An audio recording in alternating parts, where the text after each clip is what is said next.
Assalamualaikum warahmatullahi wabarakatuh. Bertemu lagi dengan saya Sinta Dewi Susanti. Di sini kita akan membahas mengenai penerapan fluida dinamis. Yang pertama, penerapan prinsip fluida dinamis pada sayap pesawat terbang. Nah, di sini pernahkah kalian memperhatikan sayap pesawat yang sedang lepas landas atau sedang terbang? Pesawat tersebut bisa terbang walaupun membawa beban yang sangat besar. Kira-kira kenapa ya kok bisa seperti itu? Nah, hal ini akan kita jawab melalui slide selanjutnya.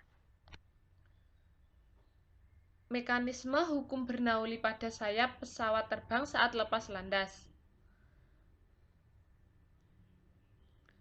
Yang pertama, sayap pada pesawat dibentuk dengan bagian depan lebih tinggi daripada bagian belakang. Nah, di sini tampak kan bagian depannya lebih tinggi daripada yang bagian belakang.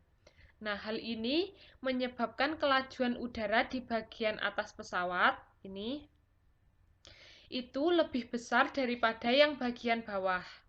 Sehingga tekanan udara yang berada di atas pesawat ini jauh lebih kecil daripada yang di bawah sayapnya. Sehingga pada bagian bawah itu tekanannya jauh lebih besar jika dibandingkan dengan yang atas. Hal ini menyebabkan sayap pesawat dapat terangkat naik. Nah, lalu yang ketiga adalah perbedaan tekanan pada P1 dikurangi P2, di mana P1 adalah bagian bawah pesawat dan P2 adalah bagian atas pesawat. Pada ketinggian yang sama, yaitu H1 sama dengan H2, hal ini disebut sebagai gaya angkat pesawat. Mana gaya angkat pesawat tersebut, bagaimana nilainya, akan kita bahas melalui slide berikutnya. Nah, di sini coba kalian perhatikan. Yang besar ini bagian depannya dan yang kecil ini bagian belakang sayap pesawat.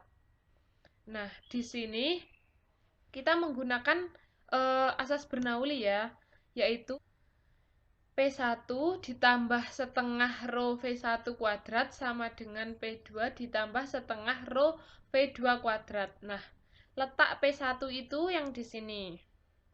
P1-nya adalah tekanan di bawah sayap pesawat dan P2-nya adalah tekanan di atas sayap pesawat.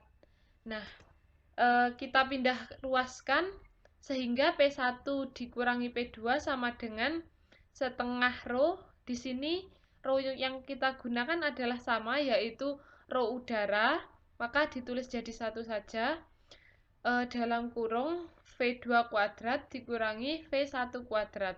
Nah, P1 dikurangi P2 ini apa sih? Dari slide sebelumnya kan sudah kita bahas ya, bahwa perbedaan tekanan di P1 dan P2 ini disebut dengan gaya angkat pesawat. Nah, inilah yang disebut gaya angkat pesawat, sehingga gaya angkat pesawat itu nilainya sebesar F1 dikurangi F2 dibagi A, atau bisa kita tuliskan FA. Di sini FA maksudnya adalah gaya angkat pesawat. Nah, kan sudah kita peroleh nilai P1 dikurangi P2 sama dengan FA per A. Dari rumusan yang di atas ini, P1 sama P2-nya kita ganti FA per A, sehingga rumusannya menjadi seperti ini. FA per A sama dengan setengah rho dalam kurung V2 kuadrat dikurangi V1 kuadrat, sehingga kita tuliskan FA-nya atau gaya angkat pesawatnya saja sebesar setengah rho kali V2 kuadrat dikurangi V1 kuadrat dikalikan A, di mana A merupakan luas penampang sayap pesawatnya. Di sini saya mempunyai contoh soal. Yang pertama, sebuah sayap pesawat terbang yang memiliki luas 40 meter persegi bergerak sehingga menghasilkan perbedaan kecepatan aliran udara pada bagian atas sayap pesawat dan pada bagian bawah, yang masing-masing besarnya adalah 240 meter per sekon dan 200 meter per sekon. Berapakah besar gaya angkat pada pesawat? Jika diketahui massa jenis udara adalah 1,3 kg per meter kubik. Nah, di sini diketahui bahwa A merupakan luas penampang sayap pesawat, yaitu sebesar 40 meter persegi. Lalu, V1 adalah kecepatan di atas sayap pesawat yang nilainya 240 meter per sekon, dan V2 adalah kecepatan di bawah sayap pesawat yang nilainya 200 meter per sekon. Lalu di sini massa jenis udara adalah Rho, yang nilainya 1,3 kg per meter kubik. Nah, di sini yang ditanyakan adalah berapakah besar gaya angkat pesawat pada sayap? Nah, besar gaya angkat pada sayap pesawat dilambangkan sebagai FA. Nah, FA ini adalah F1 dikurangi F2, di mana F1-nya adalah gaya angkat F1-nya adalah gaya di atas sayap pesawat dan F2 adalah gaya di bawah sayap pesawat, yang dirumuskan sebagai setengah rho U, di sini artinya rho udara, dikalikan A, dikalikan V1 kuadrat dikurangi V2 kuadrat, sehingga nilai F1 dikurangi F2-nya adalah 457,6 kN. Jadi gaya angkat pada sayap pesawat adalah 457,6 kN.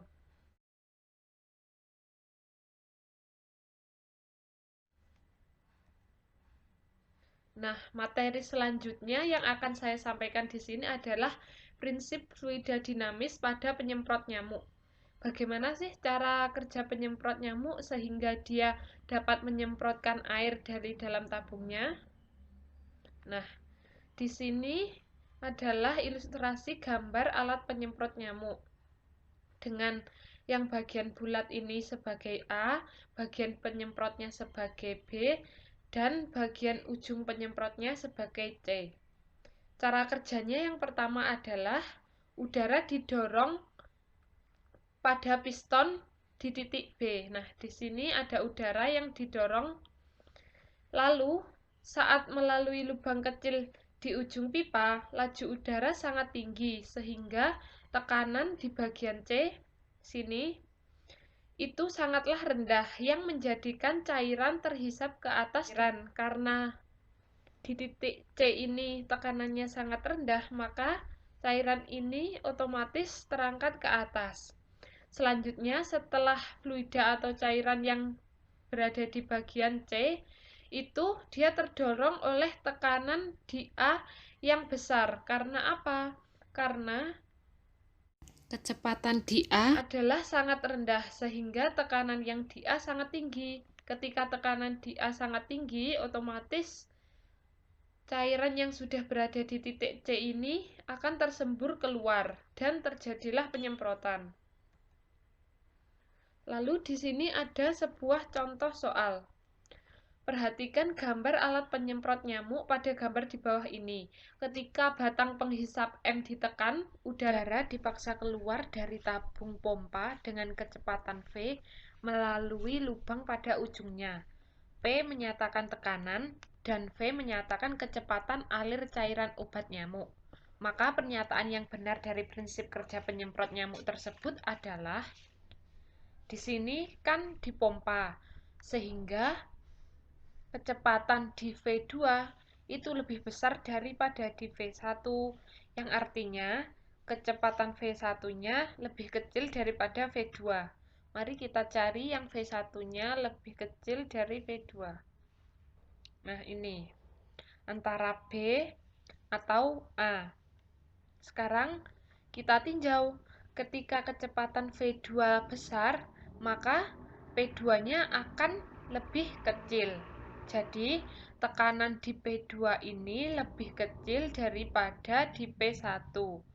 Yang artinya, tekanan P1-nya itu lebih besar daripada P2-nya. Nah, ini. Jadi, jawabannya adalah B, yaitu tekanan di P1 lebih besar daripada P2, maka V1-nya lebih kecil daripada V2-nya.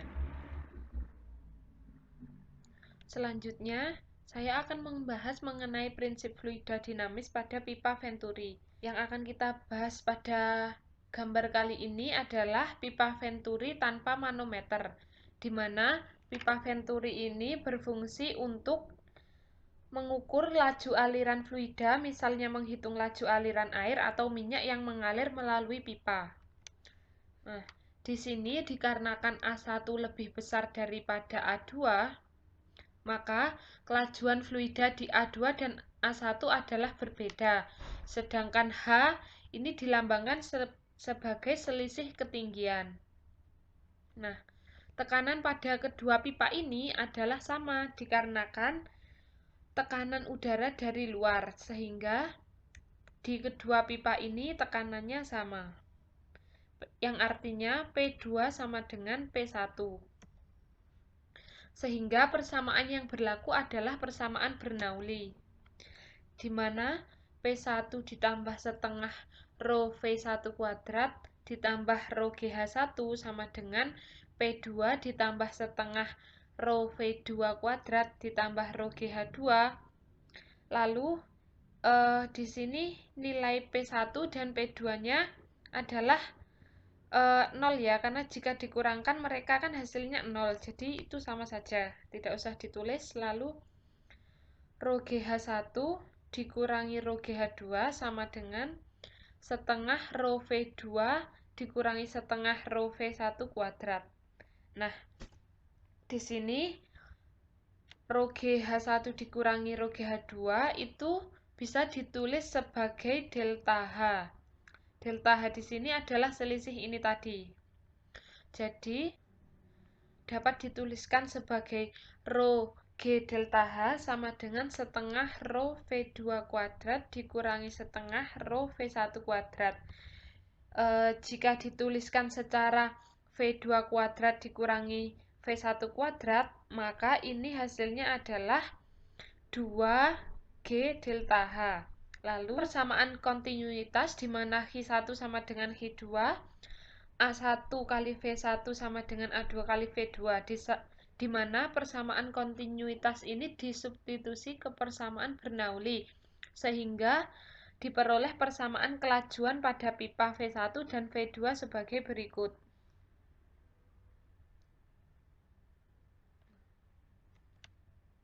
Di sini ada contoh soal, yaitu melalui pipa Venturi seperti pada gambar, mengalir air sehingga selisih tinggi permukaan air pada kedua pembuluh sempit yang dipasang pada pipa Venturi adalah 5 cm. Jika luas penampang besar dan kecil pada pipa Venturi masing-masing adalah 100 cm persegi dan 10 cm persegi, dengan G adalah 10 meter per sekon, serta massa jenis air adalah 1 gram per meter kubik. Perbedaan tekanan di titik pada penampang besar dan kecil. Nah, di sini diketahui bahwa hanya adalah 5 cm. Nih. Lalu G-nya adalah 10 meter per sekon. A1 adalah 100 cm persegi. Lalu P adalah 1 gram per meter persegi. Lalu A2-nya adalah 10 cm persegi. Lalu yang ditanyakan adalah P1 dikurangi P2 atau perbedaan tekanan di titik pada penampang besar dan kecil. Nah, di sini P1 dikurangi P2, rumusnya adalah rho GH, di mana P1 dikurangi P2, rho-nya di sini kita ketahui 1, G-nya diubah ke cm per sekon kuadrat, jadi 1000, lalu hanya di sini 5. Nah, itu sama dengan 5000 Dyn per cm persegi, atau ini sama dengan 5000 kali 10 pangkat negatif 5 Newton.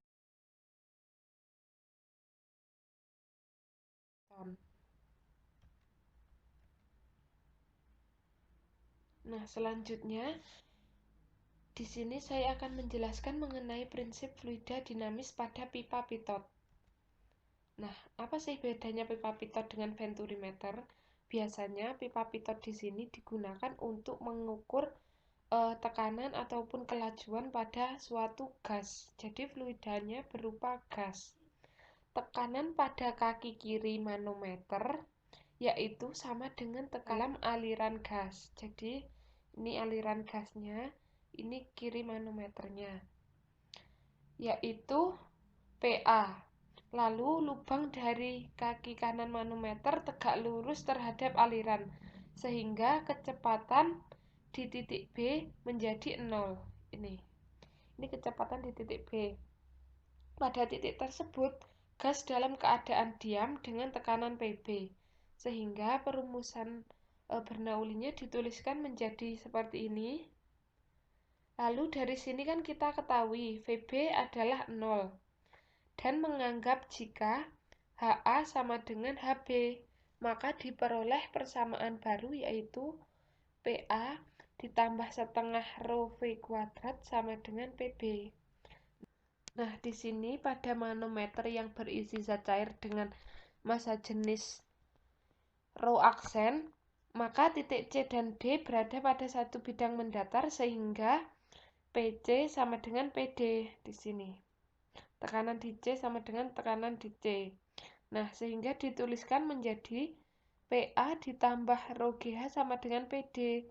Karena PD di sini sama dengan PB, ini karena dia satu pipa ini. Lalu penulisannya menjadi PA ditambah rho GH sama dengan PB. Dengan menggabungkan persamaan 1 ini dengan persamaan 2 ini, maka diperoleh persamaan PA ditambah setengah rho V kuadrat sama dengan PA ditambah rho aksen GH, di mana V dituliskan menjadi akar 2GH rho aksen per rho, di mana rho adalah massa jenis fluida dan rho aksen adalah massa jenis fluida dalam manometer. Sekarang saya mempunyai sebuah contoh soal, yaitu sebuah pipa pitot digunakan untuk mengukur kelajuan udara yang melalui sebuah terowongan. Pipa pitot tersebut dilengkapi dengan manometer alkohol dengan rho A adalah 800 kg per meter kubik. Apabila beda tinggi antara kedua kaki manometer adalah 18 cm dan massa jenis udara rho U adalah 1,2 kg per meter kubik, maka kelajuan aliran udara tersebut adalah, di sini diketahui bahwa G-nya adalah 10 meter per sekon kuadrat. Lalu yang diketahui di sini rho U yaitu rho udara adalah 1,2 kg per meter kubik dan rho A adalah 800 kg per meter kubik. Dengan H adalah 18 cm lalu diubah ke meter menjadi 0,18 meter. Dan di sini adalah G atau gravitasinya 10 meter per sekon kuadrat. Di sini yang ditanyakan adalah V. Kita tadi kan sudah mempelajari bahwa rumusnya V adalah akar 2 rho A kali GH per rho U. Lalu setelah dimasukkan nilai V-nya adalah 240 meter per sekon. Nah, sekarang ada soal yang harus kalian kerjakan.